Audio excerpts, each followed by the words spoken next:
This is One on One.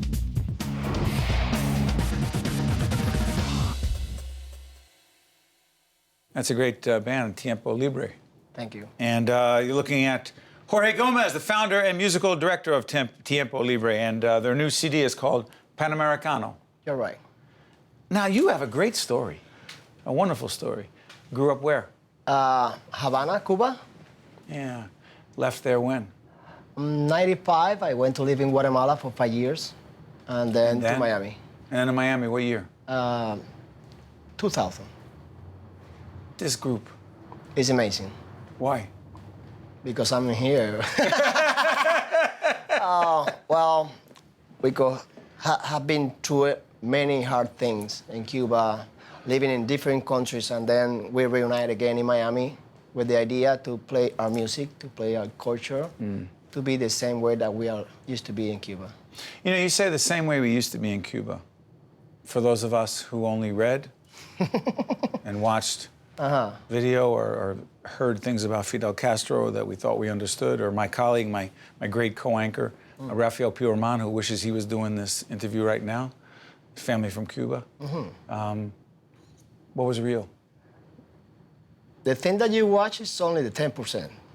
90%, you have to be there. You have to... What would we see?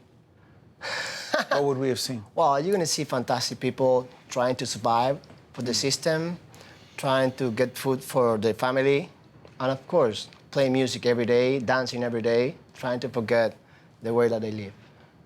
Trying to forget. Yes, it's very hard to live in Cuba because Cuba is all about the government, and the government not always have the right thing to... Not supportive of music? Music is not important for the government. It's important for the people.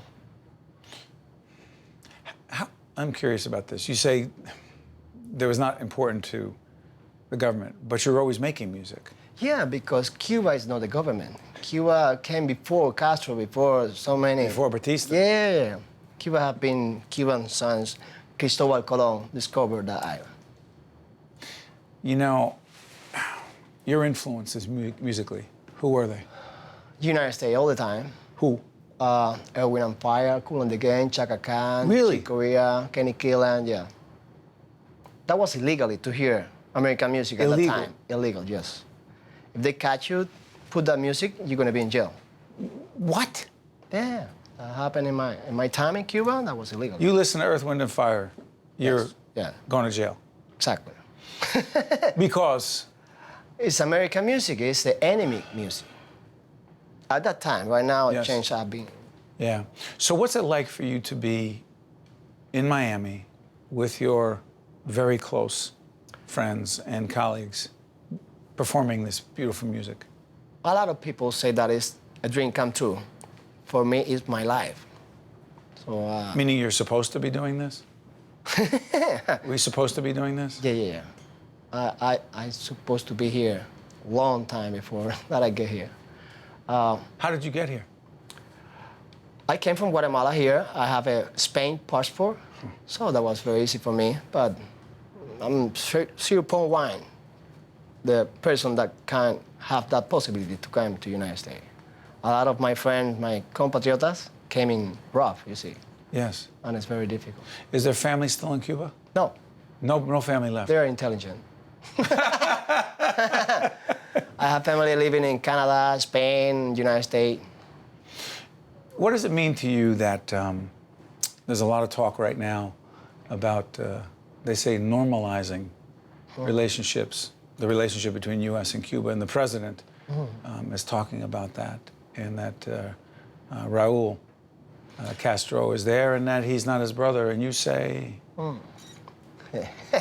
Well, it's a good point. And for sure, it's going to be very good for Cuban people. I don't know how the government is going to handle that situation because they always want to have the control. Yeah. And right now, I don't know. Yeah. Since you didn't come here to talk politics, you came here to talk music, describe Panamericano. Describe the music on this CD. That's our life in Miami Beach. Miami Beach is a cosmopolitan city like New York. You walk from your house to the beach. It's like five steps. In those 5 steps, you're gonna meet people from Argentina, Venezuela, Dominican Republic, Puerto Rico. Everybody is in those 5 steps. But not only people, restaurant, culture, parties, everything. So we try to put all together in an album. How do you appeal to all those different people, musically? Because it describes it as this is an interesting description, if you have to describe your music, as Afro-Caribbean music. Yeah, exactly. But it's more than that. Of course. We have the Cuban rhythms like cha-cha-cha, guaguancó, conga, bolero, timba, salsa. But at the same time, the lyrics for the album are storytelling by them, by my friend. We have a lot of guests in the album. People from Dominican Republic, like Junel Cruz, from Puerto Rico, Jan Rodriguez, from Mexico, Frankie J, so many names. The culture, the story are different, but the music is the same. Yeah. I want to ask you a question about, you're a leader of the group. Is that a good description? Yes, yes. What's the most interesting thing about being the leader of this group? Well, Most challenging? keep everybody together. A huge challenge, but at the same time, see that they are happy with a job. When I say, well, right now we're going to play in Beijing, China. Are you with me? Yeah, of course. Are you expecting the same like me? Yeah, of course. What I'm expecting, I don't know. That's exactly the answer of the question. Nothing. You got to keep them happy. Yeah. Why? Because I believe in them, them believe in me, and we all believe in this project. That's wonderful. Jorge Gomez, the founder and musical director of Tiempo Libre, and the CD is called Panamericano. And I want to thank you for joining us and Thank you so wish much. you and your group nothing but the best. Can we, as we go out to this break, listen to a little bit more of this music video from this great group? Thank you so much. One on One with Steve Adubato has been a production of the Caucus Educational Corporation, celebrating over 25 years of broadcast excellence. This special edition of One on One with Steve Adubato is brought to you from the Tisch WNET studios at Lincoln Center. Funding has been provided by NJIT, United Water, Holy Name Medical Center, Cone Resnick, Fedway Associates, the Fidelco Group, and by New Jersey Sharing Network. Transportation provided by Airbrook Limousine, serving the metropolitan New York, New Jersey area.